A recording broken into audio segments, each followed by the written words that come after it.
Welcome to Business of Design. Business of Design is the world's best business training for interior design professionals like you. The Business of Design podcast offers immediate, actionable strategies and a glimpse into some of the many field-tested, proven systems you can implement to transform your business and your life. After the show, head to businessofdesign.com and get started with the BOD 15-step project management strategy and 6 foundational programs. Together, they deliver the systems, procedures, and strategies you need to run a successful, highly profitable design business. There's no theory here. The complete BOD business model is yours through Business of Design membership. Business of Design. There's only one. And now, your BOD Advocate-in-Chief, Kimberley Seldon.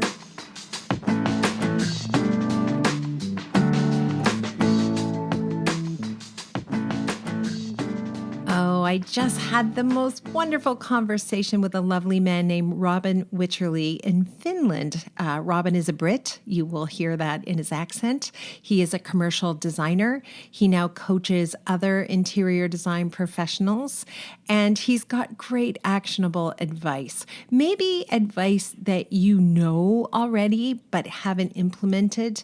He's going to talk about auditing your business, slowing down to make sure you're analyzing what's worked in the past and what hasn't. I know we've touched on these themes before on the show, but it's like an AA meeting, right? You don't just get sober and go to one meeting and say, thanks, I'm sober now, I'll take it from here. At least that hasn't been my experience with Business of Design. I have to be reminded of the powerful, healthy habits I want in my life because from time to time they slip away. So for example, Robin talked about how we will wake up in the morning and we'll rush to our computer and check our emails. And I have to say, I have recently been guilty of that again, where in the previous year, even 3-4 months ago, I would block out that first 1.5 hours in the morning to do the most important thing. I'm fresh, I'm alert, I want to get it done, I'm feeling great, I've got a cup of coffee, let's do this, right? So I'm happy to have been reminded of some important healthy habits I want to keep in my business. I'll tell you what else is important to me, and Robin reminded me of this today.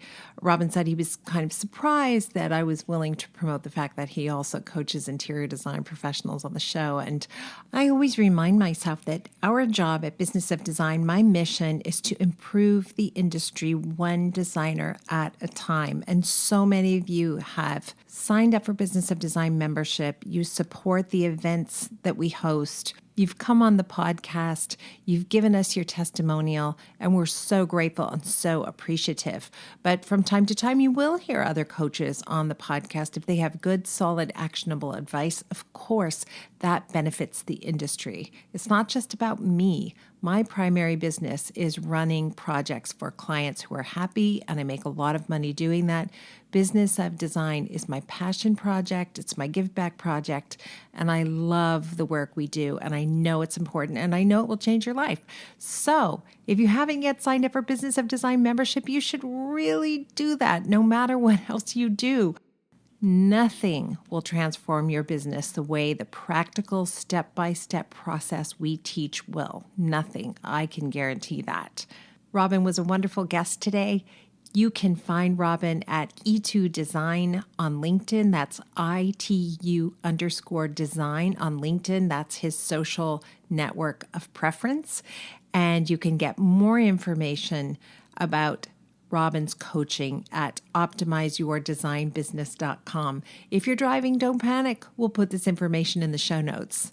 And by the way, the show notes at businessofdesign.com.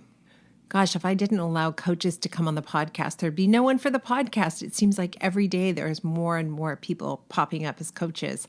I always have a real respect for those business professionals who are practicing and have clients and therefore really understand what it takes to do this job.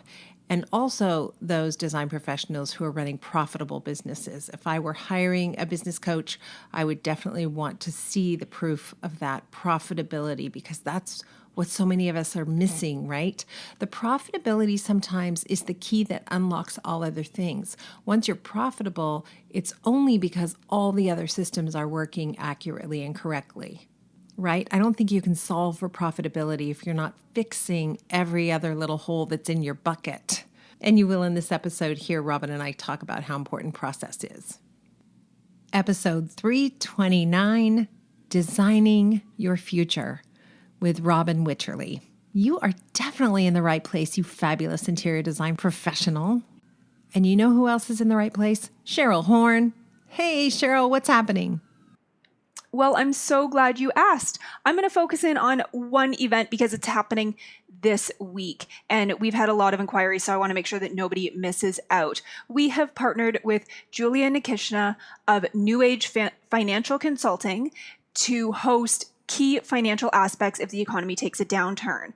We want to address all of the inquiries that we've been getting from members and sort of get ahead of some of the decisions that everyone is making that kind of feels like decisions are being made out of a place of fear rather than just being prepared to make those decisions at the right time. So this webinar is happening on Thursday, June 22nd at 12 p.m. EST. If you're listening to this podcast as soon as it comes out, it's only 2 days away, so make sure you register if you are interested. Again, that's going to be with Julia Nikishna and Kimberley, who will be on the call, and we're going to make sure that we get all of your questions answered. We will make the recording available if you are not able to attend live. So if you do register with the intention of listening to it after, feel free to send me an email if you have any questions that you want me to make sure that I get in front of Kimberley or Julia. But registration's open. Reach out to me if you've got any questions, either prior to registering or that you want me to get live on the webinar, but it's happening this week. So don't wait. Head to the website, businessofdesign.com, to get full details and to register. Thanks so much.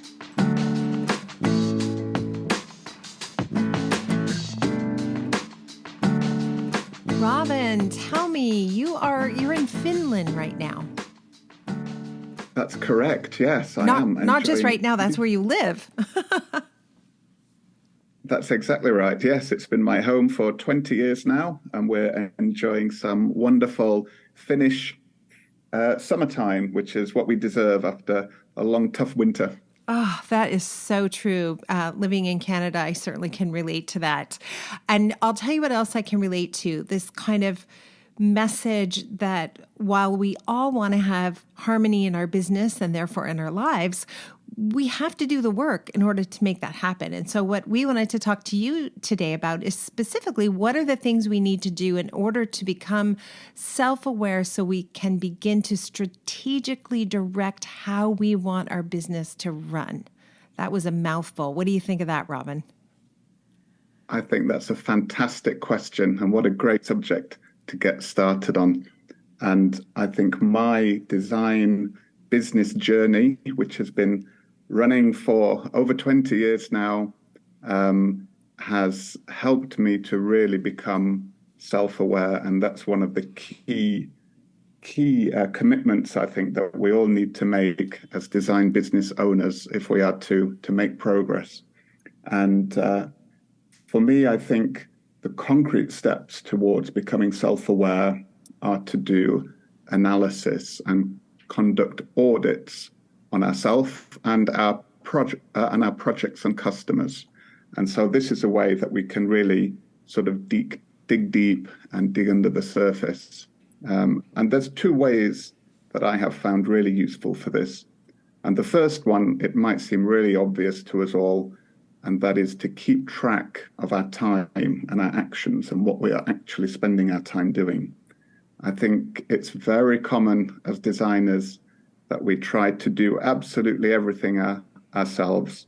We jump around trying to keep our clients content, and we're in danger of our work days just slipping away without us really knowing where the time has gone.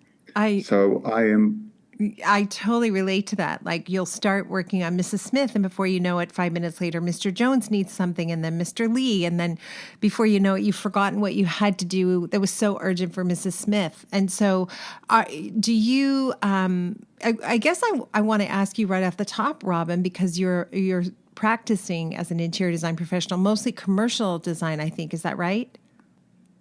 That's correct. Yes. We do office interiors. So we work for global corporations who have some office space in Finland. So quite often our customers are big, well-known corporations in IT or tech or pharma. And we help them create offices here in Finland. Amazing. And do you remember when you realized why it was important for you to do some self-assessment? Do you remember what some of your initial audits were and how that impacted you? Yes, I think that one of the first things which revealed so much to me was just auditing my time, how my time was being spent through the week. And to do this, I just created a simple spreadsheet and basically broke my time down into blocks and then recorded daily exactly what I was doing, and then tried to put those activities into some sort of category. So whether I was delivering projects for clients and carrying out those kind of actions, whether I was going to meetings on site or traveling, or whether I was doing marketing, sales, or admin, all these tasks, I tried to categorize everything that I did and record those meticulously, so then I could go back and see where my time was going. I wonder, have you had similar experience of trying to track exactly where your hours are disappearing to each day? Oh, I am so disciplined about that. But I do remember when I first started really paying attention to that, how shocked I was that so much of my time was spent on things that were administrative. And in my mind at that time, perhaps not billable, and how that time could have been better spent doing something way more important, like getting a new client, or keeping my best clients happy. So I think that that's an Exactly. important, right? Yeah. What were the takeaways for you? Where were you losing time? I had a very similar experience. So, of course, a huge amount of time was going on very low-level admin tasks. And so it became quite clear that the first person that I should get help from would be an administrative assistant or office manager, somebody that I could outsource a lot of these mundane tasks to. And then I noticed that a huge amount of time went on preparing drawing work. And so bringing in an assistant to help produce computer drawings was essential. And so over the time, I gradually started to move my time from the lower level tasks to ones, like you say, which are the most important, where we should be spending our time as company owners, the ones where we are working directly with our clients and having contact with customers and carrying out marketing activities and trying to fill our sales pipeline for the future. You said it might be self-evident, and I suppose it is. Nobody listening to this podcast will say, oh, great idea. I should track my time and pay attention to my time. But there's still so much resistance in the industry to that. People somehow often feel that that is a waste of their energy to track that resource of time. And there's a big push in residential design, at least, and I'm sure commercial design is a little bit different because you probably usually work on a flat fee, but in residential design, there's kind of a big push to embrace a flat fee so you can therefore completely disregard the element of the resource of time and just ignore that. But you're missing out on so much if you do that. I totally agree. Yes, it's really, really easy to fall in the trap of thinking that tracking time is a waste of your time and you shouldn't be spending time fiddling with such things as completing these spreadsheets. But the insight that you gain from it is really invaluable and can be quite shocking as well. I have also done coaching with business owners, and I learned from them that they're really surprised when they actually see just how much time goes on quite insignificant actions such as traveling, going to meetings, and doing things which are not bringing great value to their company at all. And then if we follow that thread, of course, we want to be looking at the time that an employee or even an independent contractor is spending on a project. And you're going to learn the same kinds of things like, wow, there's an enormous amount of time going into non-billable tasks, which are not as important as those tasks which are moving projects forward, right, and making clients happy. Very much so, yes. I think really being aware of our actions, where our energy and our attention is going, is really important. You mentioned that there were two different ways that you audited, or two different avenues for self-assessment, and one of them was tracking time. What was the other one? I don't want to forget and not get that in. Oh, yes, exactly. So the other audit that I love to do is to audit my projects. And this is a way to really understand what we are doing and for whom and why. And doing this regularly is really important. So creating project scorecards effectively, where I try and list all the attributes for every project. So whether or not it's the amount of time it takes to deliver the project, the amount of revenue we generate, how much enjoyment we're getting from that project, whether we feel that we are kind of in our sweet spot and really delivering to the kind of customer that we should be doing. All these different criteria, we put those all together in a scorecard and really give ratings to every one of those attributes, so that we can constantly be filtering and considering the project types we are doing and why. And of course, one of the elements that we examine there is the profitability of each project.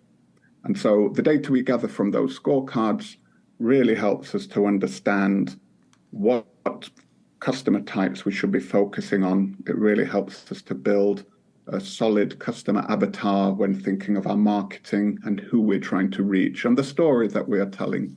So, and this is an ongoing process, of course. It's not something which we do once in the business and we instantly have all the answers. But as time goes by, we try to run these audits a couple of times a year and really sort of take stock, take a sort of bird's eye view of where we are in the business, who we're helping and why that is. Have you been able to draw any conclusions or common denominators from those projects where you all feel like you're really in your sweet spot? And what are they? So for me, I think we have a very clear niche in our business. In Finland, as in every other nation, there are competitors in the commercial space also providing office design. But as a Brit here in Finland, I think my USP is quite clear that whilst some of my competitors, at least originally, they had much better network here, they had much better local knowledge and what have you.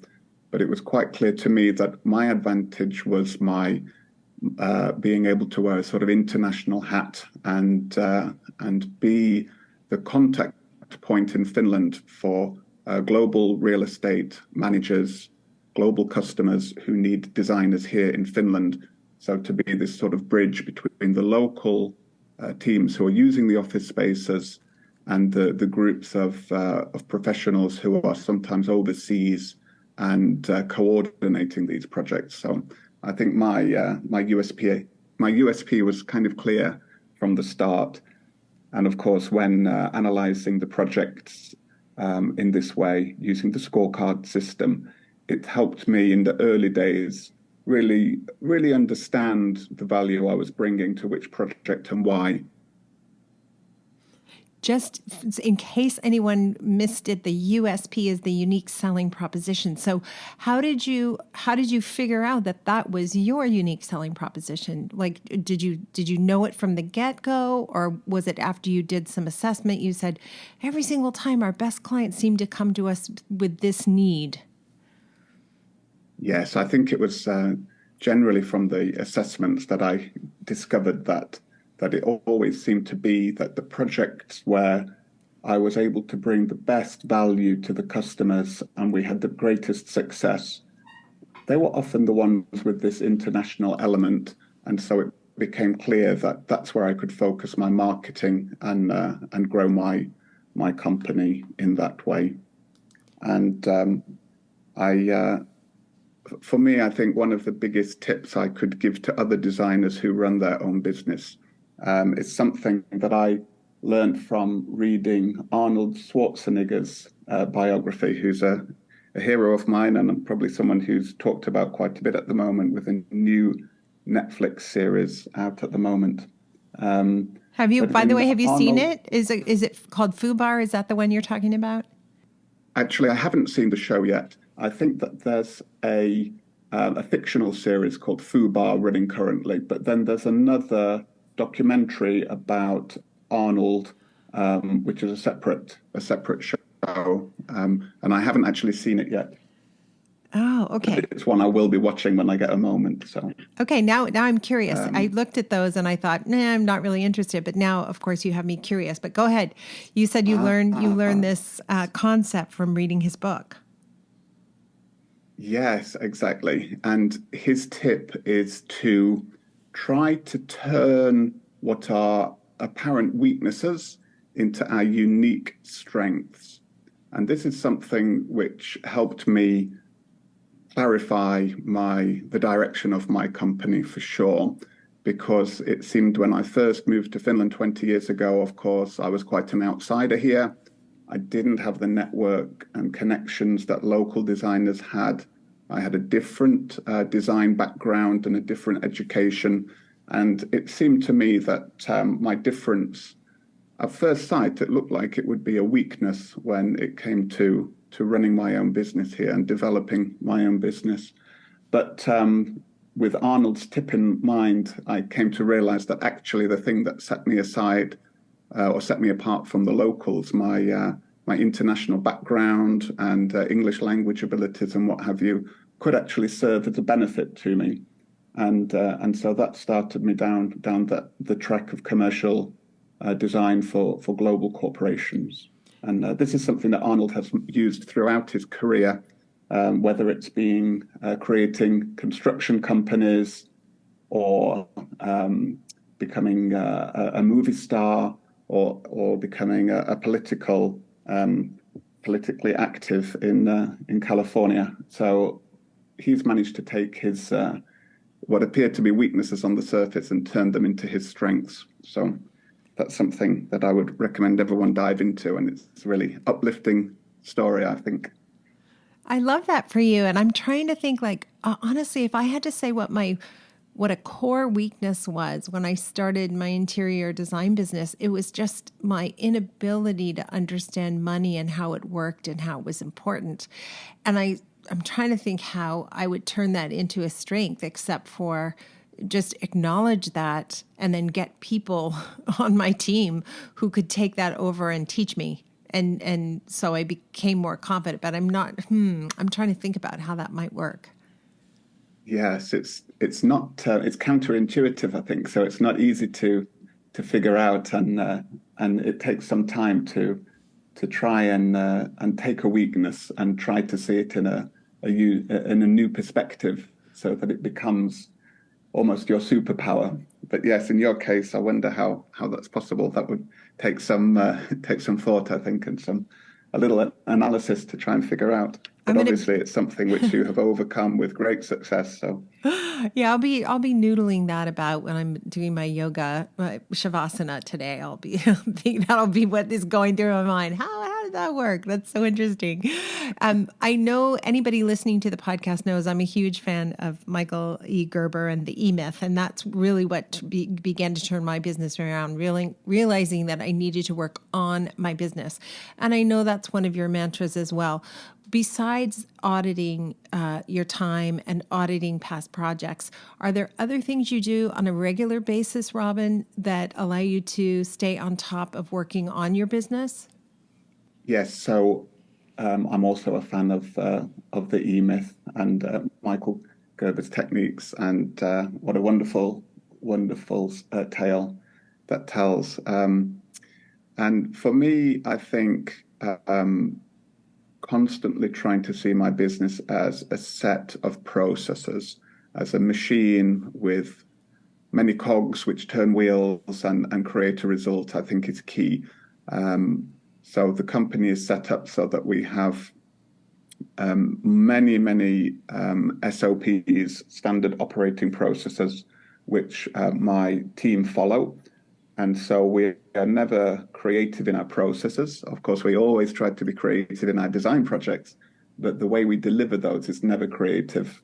We always follow a set playbook with many checklists and meetings for specific purposes, where we go through very predetermined tasks at each step of the way.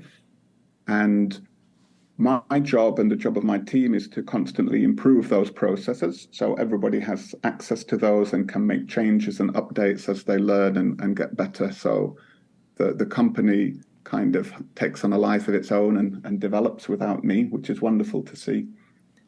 So that's one way that I managed to kind of try to see the business in a sort of holistic approach or holistic way, is by considering it as a machine. And at a very practical level, how I managed to get kind of a nice distant view of the company is that I take a lot of time away from my work environment. And I'm sure it's the same with you in Canada, that partly because of the radical changes in season we have here, it's really important to make the most of nature and the good weather when we have it. So I'm a great advocate of taking time away from the computer screen, getting out into nature, and getting some exercise. So for me, the time when I get to think about my business and make decisions about new directions and new things to try, it's often when I'm actually out in nature, either jogging or out on my bike or something like that. And those moments allow me to take a step away from the business and almost look down from above and try and see the whole thing for what it is, and take a break from the day-to-day hustle and bustle of what's going on individual project tasks. Such good advice. And I imagine there are people listening thinking, good for you. I am so overwhelmed. And while I know I need to get out for a run or get on my bike, I'm barely managing now. So I wonder if you could just dig deep back to when you started your business, Robin. And are there some things you would say to that person specifically? Here are some things you can do right now to begin to achieve a better balance in your life and start approaching your business from, as you say, a bird's eye view? I think it's essential to try and block some time and allocate it to doing exactly that. So many of us designers, we start our workday by opening our computer, seeing our inbox with new messages, and having our phone start ringing the minute we start work, and straight away we're into the daily grind, the daily hustle of running a design business.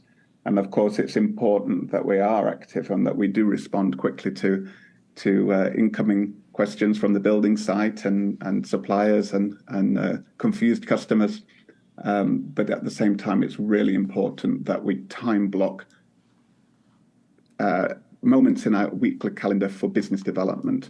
And so I have moments when my email is switched off, my phone is on silent, and I block. For me, an hour and a half works really well. A 90-minute session where I can really focus on a task which is not related to a project. And that might be business development, thinking of new customer segments to approach, new ways to reach people, and new marketing tactics. It might be allocated to marketing, to creating social media posts or sending out emails to my list, or it might be allocated to sales, where I'm chasing leads and trying to contact people who I know could be potential customers. But whatever the activity is, I really time block that and protect that time so that I'm not distracted by anything else.